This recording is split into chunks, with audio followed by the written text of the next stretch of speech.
हर हर महादेव।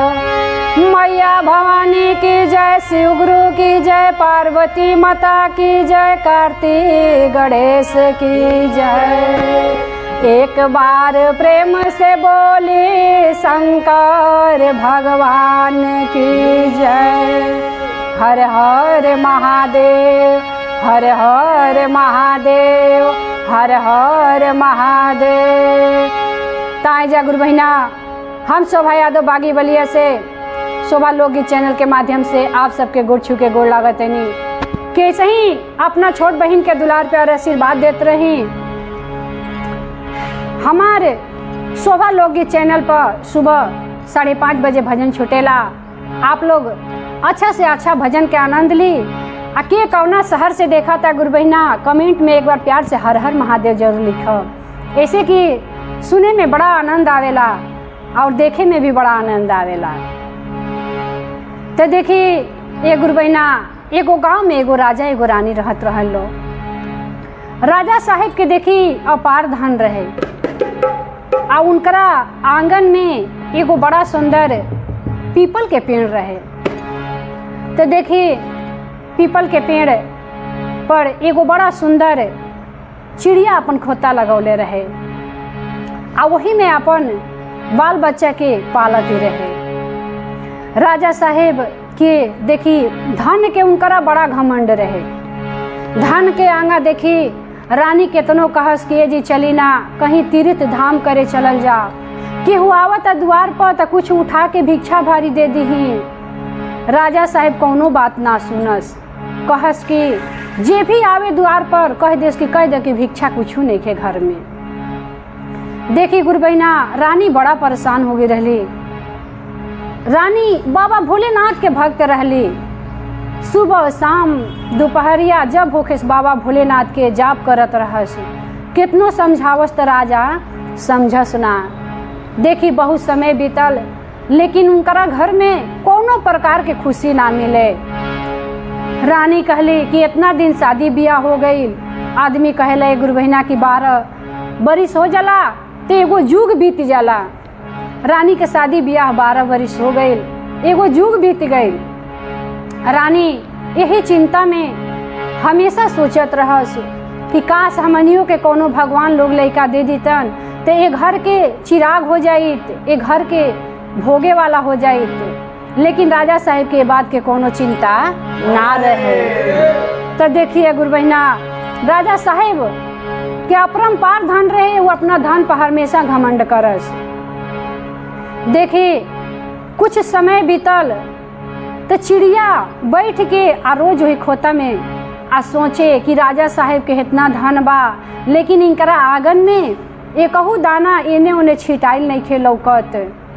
तो देखी वो बड़ा परेशान हो गए चिड़िया कि अगर इनकरा घरे कोनो लोग लड़का रहित आ 2-4 दाना खाई तो 2-4 दाना छीटित तो हम उठा के ले जेती तो वह अपना हम बाल बच्चा के खियाते।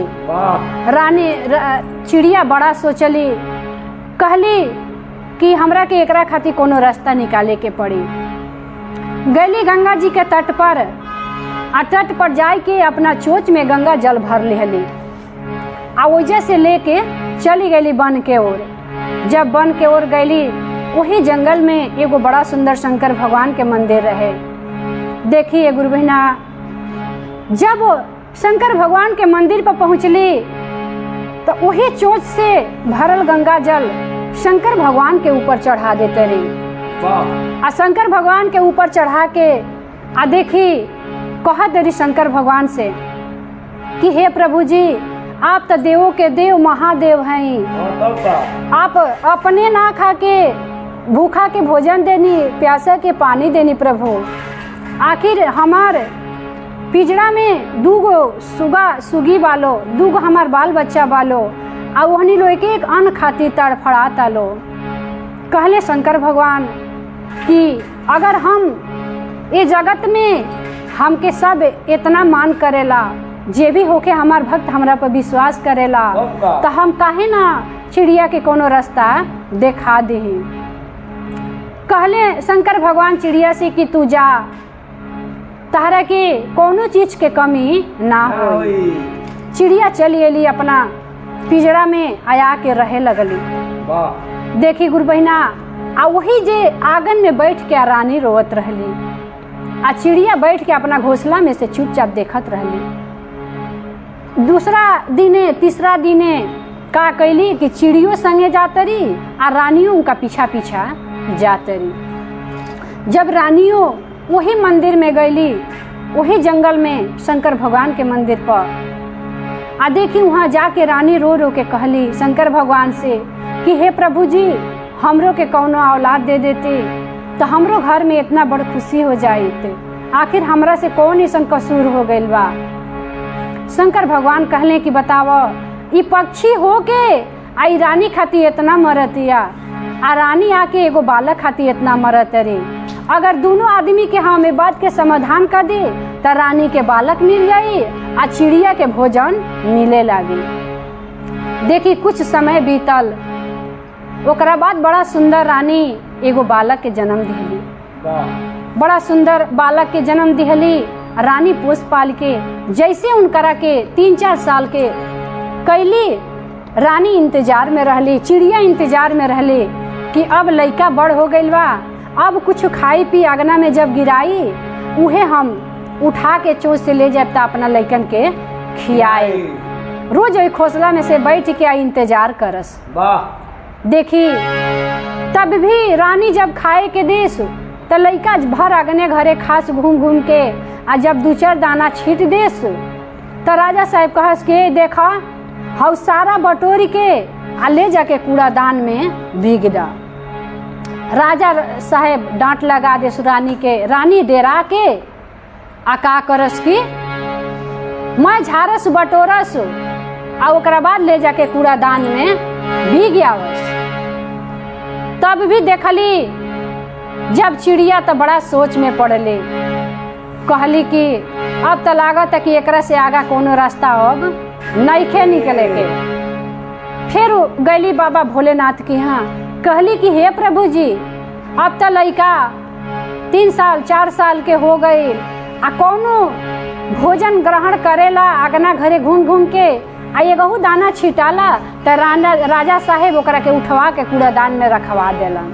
हमरा बच्चन के कोनो भोजन नइखे मिलत। देखी बाबा भोलेनाथ कहलन कि इनकर बच्चा खैला खैला बिना तड़फड़ा तरसन। का कैले कि दूसरा दिने तीसरा दिने ऐसे ही जब देखले बाबा भोलेनाथ से बर्दाश्त ना भइल तो जोगी के भेष ध के आ राजा साहब के द्वार पर भिक्षा मांगे अइलन। जब भिक्षा मांगे अइलन एक गुरु बहिना, तो राजा साहब से कहलन कि हमरा के कुछ उठा के भिक्षा दे द। राजा साहब कहलन कि एक घर में कुछ नहीं खे तो के हम का उठा के दी। राजा साहब अपना धन के घमंड में रहलन, बाबा भोलेनाथ के दरवाजा पर से लौटा दिहलन। उनके पहचानत में देर हो गई। देखिए गुरु बहिना, इतने देर में बाबा भोलेनाथ राजा साहब से कहतनी कि देखो ई धन सब यही जे रह जाई, तारा संगे कुछ जाई ना। आ जब ओई जगवा तू जइबा तो तह से इहे पूछाई कि तू का दान कैला, कितना भजन कैला, कितना भूखा के भोजन खियैला, कितना दुखा के सहारा में पड़ला, इहे सब तह से पूछाई। हाय धन कुछ लेके ना जइबा। राजा साहेब के प्रभु जी थोड़ा बहुत मती फेर दिहनी, कहनी कि एकदम पागल बाटे, एकरा के ऐसे ही समझे वाला बा ना। राजा साहेब थोड़ा देर के लिए रुकलन, लेकिन फिर उनका दिमाग में ऐसे घुसल कि सही बात कहते रहे जोगी बाबा।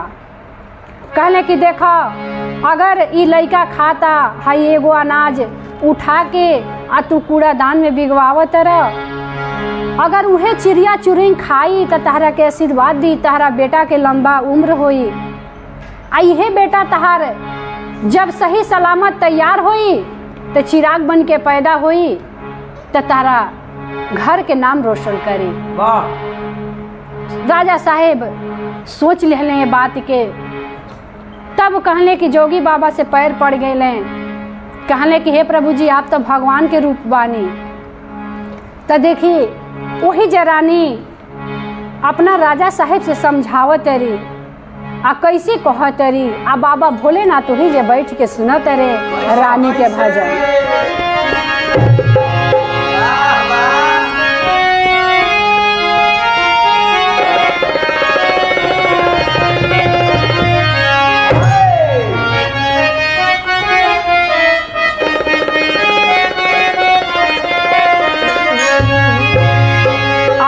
मारे मारे धनवा कमाए मोरे साजनवा धनवा यही जे रह जाए हो धनवा यही जे रह जाए तो संग में काले सेवा भजनवा धनवा यही जे रह जाए।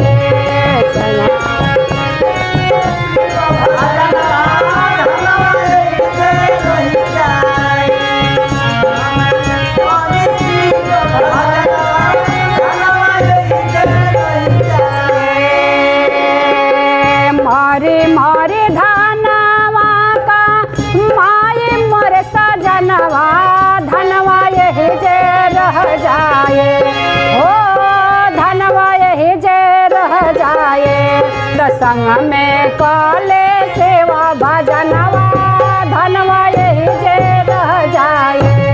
संग में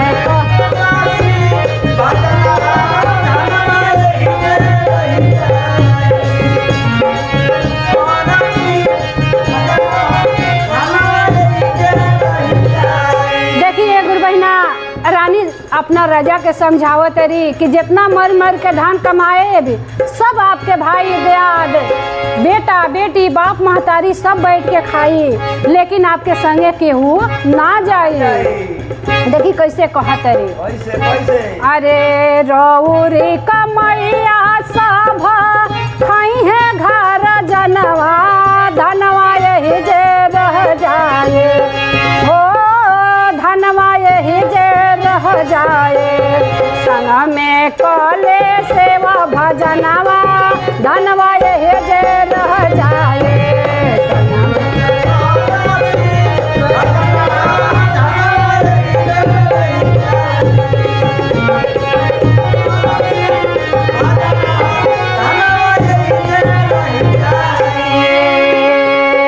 ना संग में बाबू जई हैं ना संग में माए धनवा यही जे रह जाए।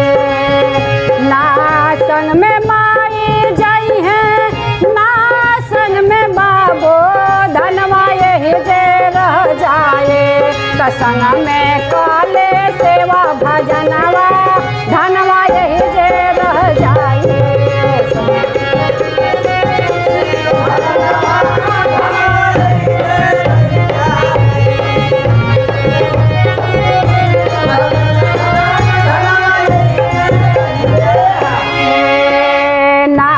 संग में भाई जाई हैं ना संगे भाऊ जाए धनवा यही जे रह जाए। ना संग में भाई जाई हैं ना संगे भाऊ जाए धनवा यही जे रह जाए। तना ही संगे जाए भवनवा धनवा यही जे रह जाए। ना ही संगे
हाथवा के दनवा कइले जइहे समसनवा धनवा यही जे रह जाए।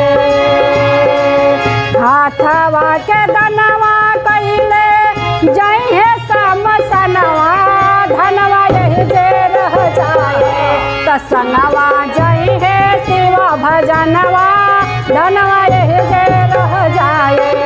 संगवा जइहे शिव भजनवा